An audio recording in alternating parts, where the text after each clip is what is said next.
Sa bawat bagong umaga, handog ng Diyos ang pagkakataong mamuhay ng may layunin at kapayapaan. Ang simula ng iyong araw ang humuhubog sa magiging takbo nito. Kapag ang iyong isipan ay gulo, ang iyong kapayapaan ay mahina.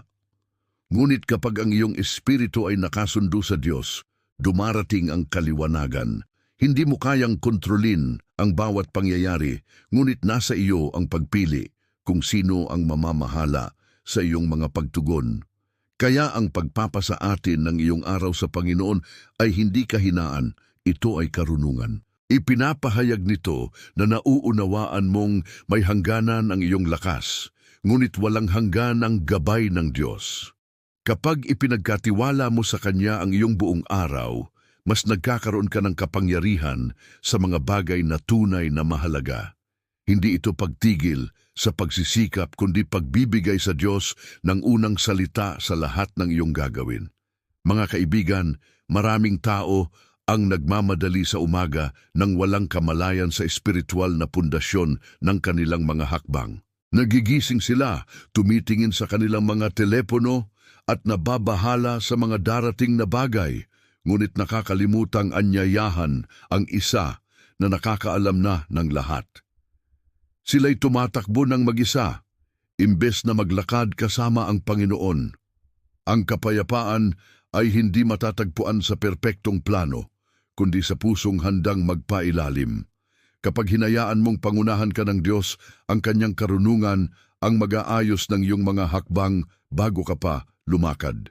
Ayon sa awit 37:5, ipagkatiwala mo sa Panginoon ang iyong lakad at manalig ka sa Kanya at Siya ang gagawa. Ang pagtitiwala ay hindi isang panalangin lamang. Ito ay araw-araw na pagpili. Ibig sabihin, ipinagkakatiwala mo sa Diyos ang lahat. Mula sa iyong salita, pag-iisip, plano, hanggang sa iyong damdamin. Kapag ginawa mo ito, hindi niya lang pagpapalain ang iyong araw. Bagkus, babaguhin niya kung paano mo ito haharapin. Isipin mo ang isang pintor na inihahanda ang kanyang mga brush bago magpinta. Maaaring magbago ang larawan, ngunit nananatiling matatag ang kanyang kamay dahil naglaan siya ng panahon upang maghanda.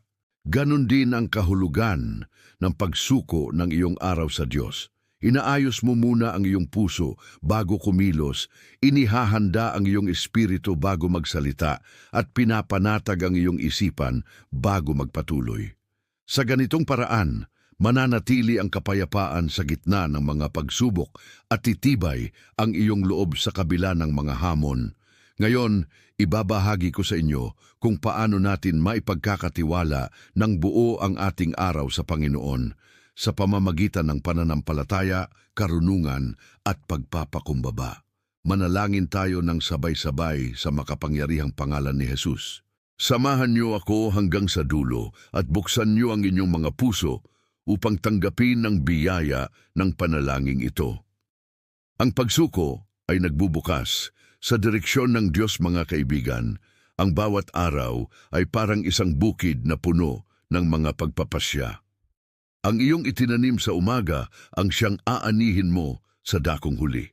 Kapag ang una mong pasya ay pagsuko, ang iyong araw ay magiging gabay, hindi hula. Hindi ka na basta-basta na lang re-reaksyon sa buhay. Sa halip, magiging daan ang iyong pananampalataya. Ang pagsuko ay hindi pagkalugi ng kapangyarihan, ito ay paglilipat ng kontrol sa isa na nakababatid ng kabuuan. Kapag ang Diyos ang namamahala sa iyong araw, ang mga pagkakamali ay nagiging aral, ang mga hadlang ay nagiging patotoo, at ang mga abala ay nagkakaroon ng bagong direksyon. Maraming nagsisimula nang may tiwala sa sarili, ngunit nagwawakas sa kalituhan dahil nagplano sila nang walang presensya ng Diyos. Hiniling nila sa Kanya na basbasan ang kanilang plano, ngunit hindi nila tinanong kung ano ang Kanyang nais. Dito pumapasok ang pagsuko. Ito ang tulay sa pagitan ng iyong akala at ng nakikita ng Diyos. Ang sabihing, Panginoon, pangalagaan niyo ang aking araw, ay pagamin na ang iyong plano ay may hangganan, ngunit ang plano niya ay walang hanggan. Nangangahulugan ito na magsisimula ka sa pagtitiwala, hindi sa pagka-stress. Hindi mo na kailangang pasanin ang bigat ng mga resulta. Sa halip, dadalhin mo ang kapayapaan mula sa pagsunod. Ayon sa Kawikaan 16:3, ipagkatiwala mo sa Panginoon ang iyong mga gawa at magtatagumpay ang iyong mga panukala. Mapapansin na nagsisimula ito sa pagkilos bago ang kaliwanagan. Ipinapahiwatig nito na habang ipinagkakatiwala mo ang iyong mga gawain, ang iyong pag-iisip ay umaayon. Hindi mo kailangang hintayin na maunawaan ang lahat bago magtiwala. Sa halip, sa pagtitiwala mo, nagiging malinaw ang lahat. Isang halimbawa nito ang kwento ni Ruth. Nagising siya isang umaga sa Moab na puno ng pangungulila at kawalan ng katiyakan. Ngunit nagpasya siya sa isang bagay na magpapabago sa kanyang buhay.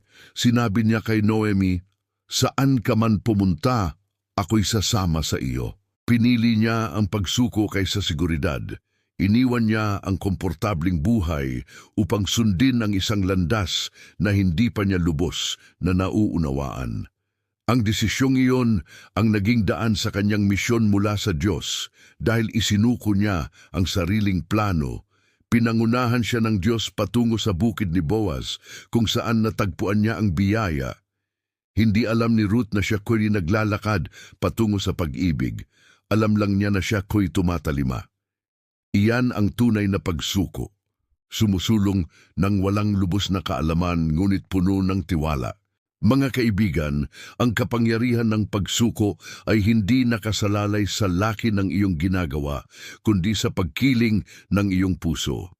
Maaaring hindi mo mababago ang lahat sa paligid mo ngayong araw, ngunit kapag ang Diyos ang kumokontrol, nababago niya kung paano mo haharapin ang bawat sitwasyon. Binibigyan ka niya ng hinahon sa gitna ng mga pag-uusap na dating nakakainis. Nagkakaroon ka ng kaliwanagan sa mga desisyong dating nakakalito at natatagpuan mo ang kapayapaan sa mga sandaling dating umaagaw sa iyong lakas. Ipinapaalala sa atin ni Isaiah 48:17, ito ang sabi ng Panginoon, iyong manunubos, ang banal ng Israel. Ako ang Panginoon mong Diyos na nagtuturo sa iyo ng mga bagay na makapagpapaunlad at pumapatnubay sa iyo sa daang iyong dapat lakaran. Ang talatang ito ay hindi lamang tungkol sa material na pag-unlad. Ito ay patungkol sa banal na gabay. Itinuturo sa atin na ang Diyos ang siyang nagtuturo sa ating kaluluwa at namamatnubay sa ating mga yapak. Kapag hinayaan natin siyang manguna, inaayos niya ang ating landas kahit hindi natin ito namamalayan. Ang pagsuko ay nagpapabago sa iyong ritmo. Pinapatahimik nito ang ingay ng mundo upang marinig mo ang bulong ng Diyos. Inaalis nito ang pangangamba sa pagiging perpekto at pinapalitan ito ng kapayapaan mula sa kanyang patnubay. Kapag ang iyong araw ay sa Kanya, nawawalan ng bisa ang mga distractions at tukso. Hindi mo na kailangang kontrolin ang mga resulta dahil nagtitiwala ka sa isa na may hawak nito. Isipin ang mga maliliit na bagay na kumukha ng iyong kapayapaan, isang masakit na salita, isang hindi inaasahang tawag, o biglang pagbabago ng plano. Ngunit kapag nasabi mo na, Panginoon, pangalagaan niyo ang aking araw, sasalubungin mo ang mga ito ng may biyaya. Magiging matiyaga ka, hindi balisa.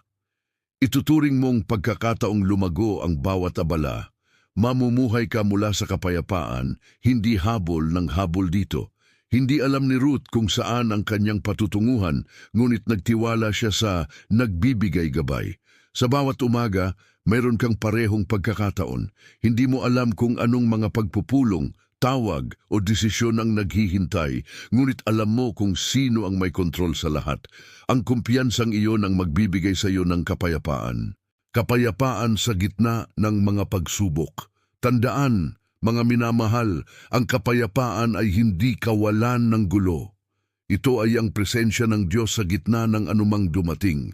Maaaring magsimula ka sa isang perpektong plano, ngunit kung wala ang kapayapaan, mabibigatan ka pa rin. Ngunit kapag ang kapayapaan ang nanguna, kahit ang mga hamon ay mawawalan ng kapangyarihang guluhin ka. Maraming tao ang nagigising nang nababahala sa mga bagay na hindi pa nangyayari.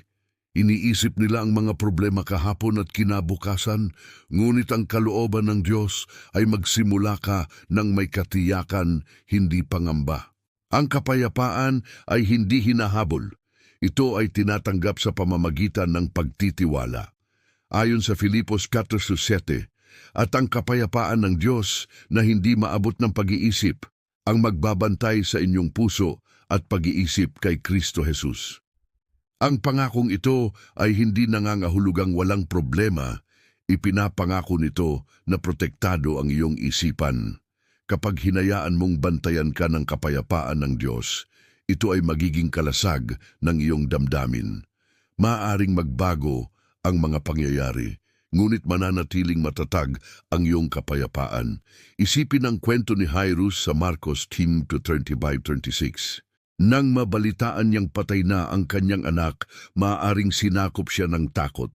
Ngunit bago pa man lumalim ang kanyang pangamba, sinabi sa kanya ni Jesus, "Huwag kang matakot, manampalataya ka lamang." Iyon ay imbitasyon ng pagsuko, isang pag-alok ng kapayapaan sa halip na pangamba. Nang piliin ni Jairus ang pananampalataya, binuksan niya ang pinto para sa himala. Hindi mo kayang magkaroon ng kapayapaan kung patuloy kang nakikipaglaban para sa kontrol. Ang pagkontrol ay nakakapagod. Ang pagsuko ay nagpapalaya. Kapag hinayaan mong ang Diyos ang manguna, titigil ka sa paglaban sa bawat pag-iisip at magtitiwala ka sa bawat pangako. Ang kapayapaan ang magiging ritmo ng iyong buhay. Ayon sa Colosas 3:15, at pamahalaan nawa ng kapayapaan ng Diyos ang inyong puso. Pansinin ang salitang pamahalaan. Ibig sabihin, kailangan mong pahintulutan ang kapayapaan na mamahala. Hindi ito ipinipilit. Ito ay naghihintay ng iyong pagsuko. Kapag pinayagan mo itong mamahala, ito na ang magiging gabay sa iyong araw. Ito ang magsasabi kung kailan ka dapat magsalita, kung kailan dapat tumahimik, kung kailan dapat kumilos, at kung kailan dapat maghintay. Ang kapayapaan ay hindi mahina. Ito ay sapat na lakas upang pagdaanin ka sa anumang bagyo nang hindi nasisira ang iyong focus. Ito ang magpapanatili sa iyong kalmado sa mga pagpupulong, pag-uusap at desisyon. Kapag ang mundo ay nagsasabing magpanik, ang kapayapaan ay magsasabing magpatuloy ng may tiwala. Ang kapayapaan ay hindi bunga ng routine. Ito ay bunga ng relasyon. Kapag sinimulan mo ang araw sa pagsasabing, "Panginoon, pangalagaan niyo ang aking araw," sinasabi mo ring, "Panginoon, hayaang ang kapayapaan ang magpasya para sa akin. Naway ang iyong katahimikan ang manguna sa aking mga pagpili." Ituring mong mahalaga ang iyong kapayapaan. Kung may bagay na nagnanakas nito, hindi ito karapat-dapat ng iyong atensyon. Kapag ikaw ay namumuhay ng may kapayapaan, nagiging laganap ito. Ang iyong katahimikan ay nakahahawa, ang iyong tinig ay naghihilom, at ang iyong presensya ay nagdudulot ng katiyakan, tagumpay, mula sa pagsuko. Mga kaibigan, ang tunay na tagumpay ay hindi nasusukat sa kung ano ang iyong nakamit, kundi sa kung gaano ka kaayon sa kalooban ng Diyos.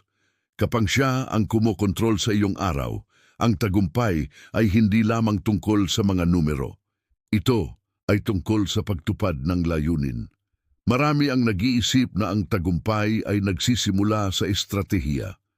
Ngunit sa katotohanan, nagsisimula ito sa pagsuko, sa paggising at pagsasabing, "Panginoon, akayin mo ako kung saan ako dapat pumunta." Kapag pinayagan mo siyang manguna, kahit ang pinakamaliit na desisyon ay nagkakaroon ng kahalagahan. Isipin si Simon Pedro sa Lucas 5:1-6, magdamag siyang nangisda, ngunit walang nahuli. Nang sabihan siya ni Jesus na maglayag sa malalim at ilagay ang mga lambat, maaaring sumagot siya batay sa kanyang karanasan, ngunit sa halip sinabi niya, "Sa iyong salita ilalagay ko ang lambat." Iyon ay pagsuko at iyon ang nagdala sa kanya sa isang himala. Ang kwento ni Pedro ay nagpapaalala sa atin. Ang pagkakaiba ng pagkapagod at tagumpay ay kadalasang nasa iisang salita, pagsuko. Maaring maging abala ka, ngunit kung hindi ka sumusunod sa Diyos, maaring naliligaw ka lang. Ayon sa awit 37:23, ang mga hakbang ng taong kalugod-lugod sa Panginoon ay kanyang pinatnubayan. Ang tagumpay ay hindi aksidente. Ito ay resulta ng pagkaayon. Kapag ang iyong mga hakbang ay inayos ng Diyos, hindi ka maaaring maligaw. Maaaring may mga pagkaantala, ngunit hindi ito makakapigil sa iyo dahil ang bawat hakbang ay may layunin. Ang tunay na tagumpay ay hindi nagtatapos sa iyo. Ito ay umaapaw upang pagpalain ng iba. Tulad ni Pedro, nang mapuno ang kanyang mga lambat, tinawag niya ang iba upang tumulong. Ganon din kapag ang Diyos ang kumukontrol sa iyong araw. Ang iyong tagumpay ay nagdudulot ng pagpapala sa iyong pamilya, trabaho, at maging sa mga nakakakita ng iyong pananampalataya. Kaya, huwag sukatin ang tagumpay sa kung ano ang iyong nakamit. Sukatin ito sa kung gaano karami sa iyong araw ang naibigay mo sa Diyos. Sapagkat ang bawat sandaling isinuko mo ay isang binhi ng walang hanggang bunga.